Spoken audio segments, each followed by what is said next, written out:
Grand గాలా ఈ ఫిబ్రవరి 3న ఉదయం 10 గంటల నుండి మాదాపూర్ ఎన్ కన్వెన్షన్ లో. Tickets available on book my show, Paytm. అంటే మనకి ఎల్లో మీడియాలో ఏం మాట్లాడుతుంటారండి, పేపర్లో ఎల్లో మీడియా వచ్చేసరికి, టీవీలో వచ్చేసరికి డెవలప్మెంట్ లేదు అని చెప్పి మాట్లాడుతూ ఉంటాం. అది వచ్చి కళ్ళెట్టు చూస్తే తెలుస్తుంది. డెవలప్మెంట్ అంటే ఏంటి, అభివృద్ధి అంటే ఏంటి, ఇది అభివృద్ధి కాదా, లేదా వాటర్ ట్యాంక్ అభివృద్ధి కాదా? అసలు వాళ్ళు సిగ్గుపడాలి. ఇన్నాళ్ళు పరిపాలన చేసి ఈ గ్రామంలో మౌలిక వసతులు లేవని చెప్పి సిగ్గుపడాలి. 8 ఏళ్ళు బట్టి మనం తెలిసింది కరోనా 2 సంవత్సరాలు పోయినా 3 సంవత్సరాల్లోనే మనం అద్భుతమైన డెవలప్మెంట్ చేసి చూపించాం. మరొకసారి జగన్మోహన్ రెడ్డి గారు ఈ రాష్ట్రంలో అధికారంలోకి వస్తారు, ఖచ్చితంగా డెవలప్ చేస్తారు. ఇక్కడ డ్వాక్రా మహిళలు చాలా మంది ఉన్నారు. జగన్ గారు ఒకటే మాట ఇచ్చారు, 4 విడతల్లో మీరు రుణమాఫీ చేస్తామని. చేశారా లేదా? చంద్రబాబు నాయుడు మాట ఇచ్చాడు, చేశాడా? గట్టిగా చెప్పండి.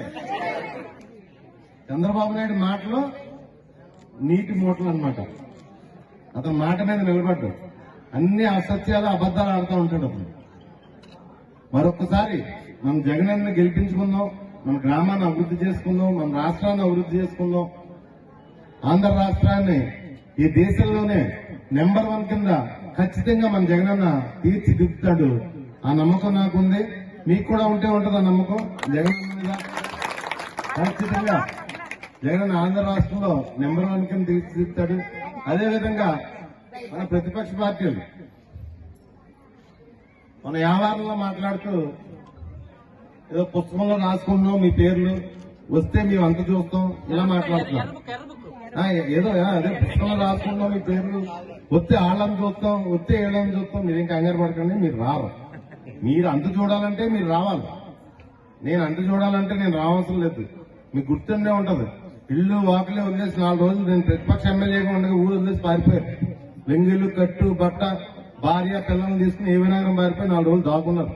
నాకైతే అధికారం అవసరం లేదు, నేను కళ్ళు ఎరచేస్తే చాలు మీ గురించి. నాయకుడన్నా, ఏ రాజకీయ నాయకుడన్నా మేము వస్తే ఈ మంచి చేస్తాం, మేము వస్తే ఆ మంచి చేస్తాం, పేదవాళ్ళకి ఇచ్చేస్తాం, వచ్చేస్తాం అని మాట్లాడాలి. అందుకని మేము అంత చూస్తాం. ఈ పుస్తకం మీ పేర్లు నా డైరీలో రాసుకున్నాను. ఎందుకు పెద్దలు తీసుకోవడానికి వీడికి అధికారం? సన్నాసులకి ఎంత ప్రశాంతంగా ఉందో ఏ గ్రామం ఉన్నా సరే, వైఎస్ఆర్ కాంగ్రెస్ పార్టీ అధికారం వచ్చిన తర్వాత తుల్లో ఏ గ్రామంలోనూ కేసులు లేవు, ఇబ్బందులు లేవు. ఖచ్చితంగా మళ్ళీ ఒక్కొక్కసారి జగనన్న గెలిపించుకుందాం, మన రాష్ట్ర అభివృద్ధి, మన గ్రామాభివృద్ధి కూడా చేసుకుందాం. అదేవిధంగా మన నాయకుడు మా అన్నయ్య దొరబాన్ని రోడ్ వేయలేదు, వేసేమని చెప్పి రిక్వెస్ట్ చేస్తున్నాం. దొరబాన్ని ఎలక్షన్ లోపల రోడ్ వేసేవాళ్ళు.